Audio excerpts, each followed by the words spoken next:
In many romantic relationships, being emotionally intelligent is said to be the most important attribute for keeping a lovely and healthy relationship. But in business, you can't get by without it. It's just as crucial there as it is in relationships. Emotional intelligence isn't just about understanding emotions. It's about using that understanding to make better decisions. In our fast-paced business environment, where decisions can make or break us, having a high emotional intelligence can help us navigate uncertainties with confidence and clarity. As a leader who wants to drive his business forward, it is crucial to adopt emotional intelligence. It equips leaders with the skills to inspire, motivate, and empower their teams, fostering a positive work culture and driving productivity and innovation. Business success often hinges on the strength of our relationships with clients, partners, and within our team. Emotional intelligence enables us to build deeper, more meaningful connections, fostering trust, loyalty, and long-term partnerships essential for sustained success. Investing in our emotional intelligence isn't just about personal growth. It's about giving our business the competitive advantage it needs to thrive in today's dynamic marketplace. I truly believe that Emotional Intelligence 2.0 by Travis Bradberry and Greaves could be the game changer we've been looking for, and I'm excited about the possibilities it holds for our success. So, grab your notebook and let's unravel the secrets to mastering our emotional world together. Chapter 1 is titled The Journey. Imagine you're surfing, enjoying the waves, and suddenly a great white shark attacks. Scary, right? This is how Chapter 1 kicks off, introducing us to the power of emotions. It's not about the shark, but how we react to such intense situations. Our brain is wired to feel first and think later, which means understanding and managing our emotions is crucial for navigating life's surprises. The key lessons of this chapter: number 1, emotions lead the way. Before we can even think about a situation, our emotions have already decided how we feel about it. It's like our emotions are driving the car and our rational mind is in the backseat trying to give directions. Number 2, awareness is power. Recognizing this emotional lead is the first step to taking control. Once we're aware of our emotions, we can start to manage them rather than letting them manage us. Number 3, emotional intelligence can be learned. The best news: emotional intelligence isn't fixed. Just like any skill, with practice and dedication, we can improve our emotional intelligence and become better at understanding ourselves and others. For example, imagine you're about to give a big presentation, and suddenly you feel a wave of nervousness. Instead of panicking, you recognize this emotion. Take a deep breath and remind yourself of your preparation. You step up confidently and deliver an amazing presentation. That's emotional intelligence in action. So, what's the big takeaway from Chapter 1? It's that our emotions are incredibly powerful, influencing every decision we make. But by becoming more self-aware and learning to manage our emotions, we unlock the potential to lead happier, more fulfilling lives. Chapter 2 is titled The Big Picture.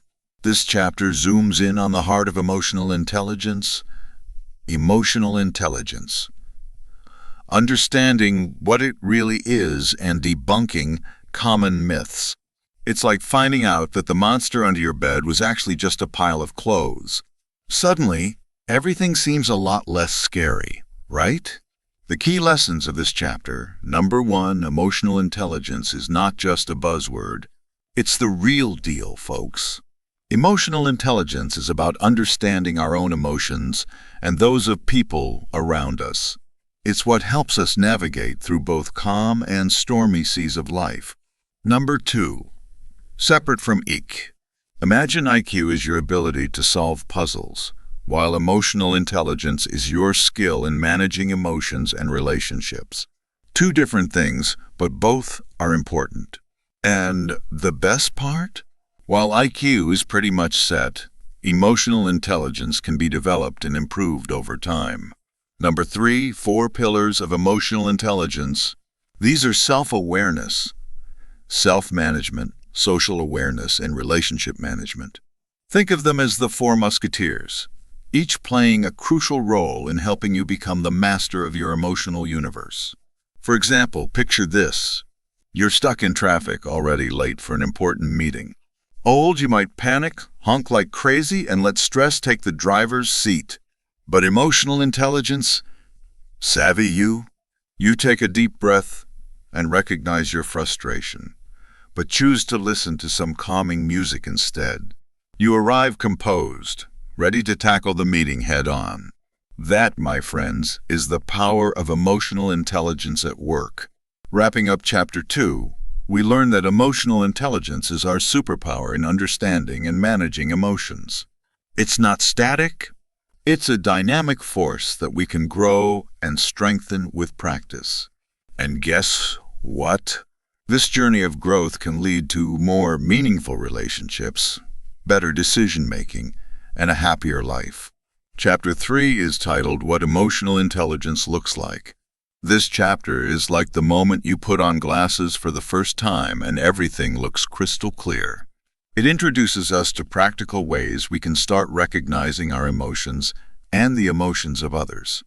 Imagine having a superpower that allows you to understand what you're feeling and also get a sense of the emotional climate in a room. Pretty cool, right? The key lessons of this chapter. Number 1. The magic of self-awareness. It all starts with knowing yourself. This chapter emphasizes the importance of paying attention to our feelings. It's like being a detective in your own emotional world, noticing clues, patterns, and insights about what makes you tick. Number 2. Empathy is key. Understanding others is just as crucial. This means listening not just with your ears but with your heart. Empathy allows us to connect more deeply, making our interactions more meaningful and fulfilling. Number 3. Tools and tips. From journaling your feelings to practicing mindfulness, Chapter 3 arms us with a toolkit for enhancing our emotional awareness. These tools aren't just theoretical, they're practical steps we can take daily to improve our emotional intelligence. For example, imagine you're having a rough day and a friend calls to share some exciting news. Instead of brushing them off, you tap into your newfound self-awareness. You recognize your mood, but decide not to let it overshadow your friend's moment. You engage and share their excitement, and by the end of the call, you find your spirits lifted too. That's the power of emotional intelligence. It transforms moments, relationships, and ultimately, lives. So, what's the takeaway from Chapter 3? By becoming more aware of our emotions and learning to understand those of others, we're setting the stage for stronger, healthier relationships. This journey of self-discovery and empathy benefits us individually and enriches our connections with everyone around us. Chapter 4 is titled Digging In, an action plan to increase your emotional intelligence. This chapter is all about turning insight into action. It is where the rubber meets the road. After learning how to recognize and understand our emotions and those of others, we're now focusing on how to apply this awareness in real-life situations. It's like learning to drive. Knowing the rules isn't enough until you actually get behind the wheel. The key lessons of this chapter. Number 1, emotional management. This part teaches us how to stay in control of our emotions rather than letting them control us. It's about finding that sweet spot where we can acknowledge our feelings without letting them dictate our actions. Number 2, the power of pause. One of the most powerful tools we learn here is the pause. Before reacting to any situation, take a moment to breathe and think. This pause can be the difference between a response that builds relationships and one that breaks them. Number 3, constructive responses. Chapter 4 guides us on how to express our emotions in a way that is constructive and conducive to positive outcomes. It's about communicating effectively, with empathy and clarity, even in challenging situations. For example, imagine you're in a meeting and a colleague sharply criticizes your project. Instead of snapping back, you remember the power of the pause. You take a deep breath, acknowledge your initial feelings of defensiveness, and then respond calmly, asking for specific feedback. This approach opens the door to constructive dialogue, enhancing your professional relationships and promoting a collaborative work environment. Wrapping up Chapter 4, the key takeaway is clear. Emotional intelligence is not just about understanding emotions. It's about using that understanding to improve our interactions and decision-making. By managing our emotions and responding to others with empathy and mindfulness, we unlock a new level of personal and professional growth. Chapter 5 is titled Self-Awareness Strategies. This chapter shifts our focus to the cornerstone of emotional intelligence, relationship management.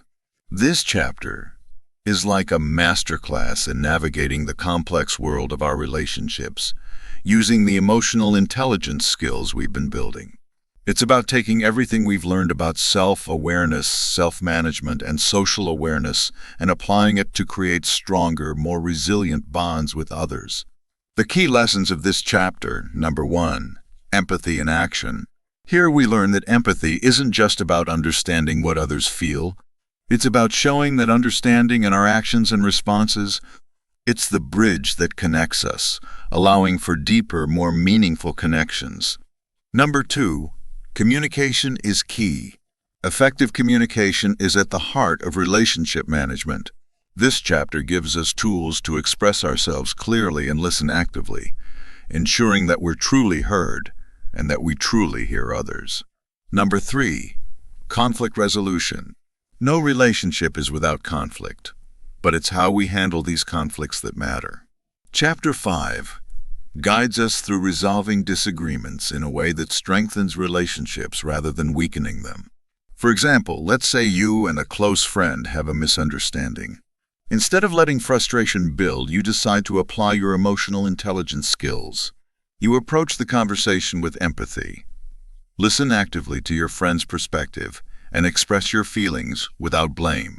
Together, you find common ground, deepening your bond. That's the power of emotional intelligence in action, turning potential conflicts into opportunities for growth. The essence of Chapter 5 is clear. Mastering emotional intelligence means mastering the art of relationship management. It's about using our emotional intelligence to enhance our connections with others, ensuring that we grow together, understand each other deeply, and navigate the ups and downs of relationships with grace and empathy. Chapter 6 is titled Self-Management Strategies.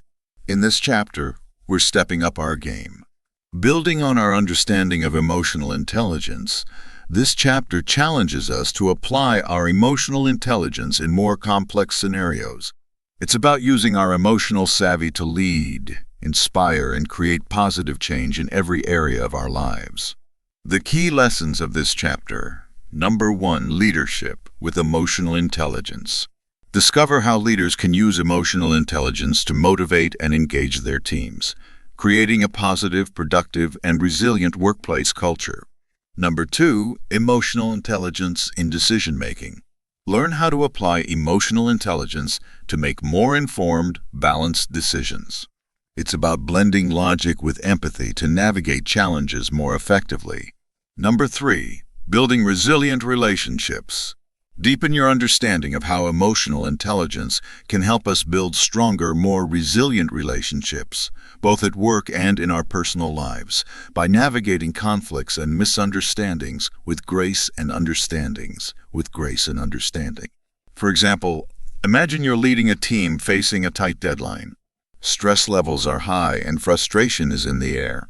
Instead of pushing harder, you use your emotional intelligence to tune into your team's emotions, acknowledging their hard work and stress. You facilitate a quick brainstorming session to find solutions together, boosting morale and productivity. The project was a success, not just because of your leadership skills, but because you led with emotional intelligence. Chapter 6 brings it all together, showing us that emotional intelligence is more than just a personal tool. It's a transformative force that can shape our careers, our relationships, and our leadership styles. By integrating emotional intelligence into every aspect of our lives, we unlock our full potential, leading with compassion, making wise decisions, and fostering relationships that stand the test of time. Chapter 7 is titled Social Awareness Strategies.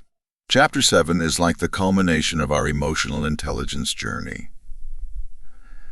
A roadmap for sustaining and deepening the emotional intelligence skills we've developed so far.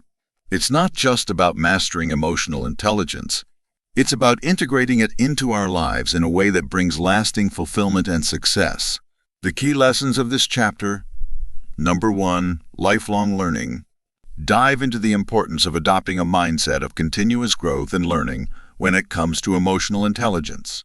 Discover how curiosity, openness, and a willingness to adapt can fuel ongoing development. Number 2, practical integration.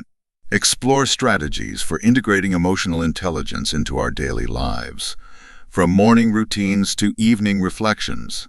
Learn how to make emotional intelligence a natural part of how we think, feel, and interact with the world. Number 3, cultivating resilience. Uncover the secrets to building emotional resilience. The ability to bounce back from setbacks and challenges stronger than before. Discover practices for managing stress, overcoming adversity, and maintaining a positive outlook. For example, imagine you've had a rough day at work. Instead of letting frustration and stress consume you, you tap into your emotional intelligence toolkit. You take a few deep breaths, practice self-compassion, and reflect on what you've learned from the challenges you faced. As a result, you emerge from the experience not only unscathed but stronger and more resilient than before. As we wrap up Chapter 7, it's clear that emotional intelligence isn't just a skill to be mastered. It's a lifelong journey of growth and discovery. By committing to continuous learning, practical integration, and cultivating resilience, we empower ourselves to navigate life's ups and downs with grace, wisdom, and strength. Chapter 8 is titled Relationship Management Strategies. This chapter moves beyond the self and examines how our emotional intelligence can ripple outwards, influencing our communities and even the larger world. This chapter is about leveraging our emotional intelligence to navigate and improve the world around us. The key lessons of this chapter: Number 1, global empathy. Understanding and empathy don't stop at our doorstep. This chapter challenges us to extend our emotional intelligence to people from different cultures and backgrounds, promoting global empathy and understanding.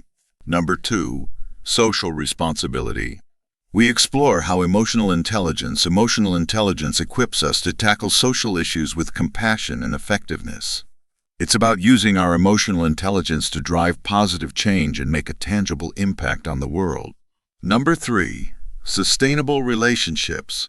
Chapter 8 also dives into how emotional intelligence can help us build sustainable relationships that contribute to a healthier, more empathetic society. It's about creating networks of support that thrive on mutual understanding and respect. For example, imagine organizing a community project that brings together people from diverse backgrounds to work on a local environmental issue. Using your emotional intelligence skills, you navigate cultural differences, foster a collaborative spirit, and inspire the team toward a common goal. The project not only succeeds but also leaves a lasting bond among participants, showcasing the power of emotional intelligence in creating a positive societal impact. Chapter 8 brings home the powerful message that emotional intelligence is not just a personal tool, but a global imperative. By applying our emotional intelligence skills in wider circles, we can contribute to a world that values empathy, understanding, and compassion above all. This chapter isn't just a call to action, it's a roadmap to making a difference. We have completed our summary of Emotional Intelligence 2.0 by Bradberry and Greaves. Please give us a thumbs up and forward this series to someone you think would benefit from this emotional advice if you found it helpful. Remember to subscribe for more videos like this one.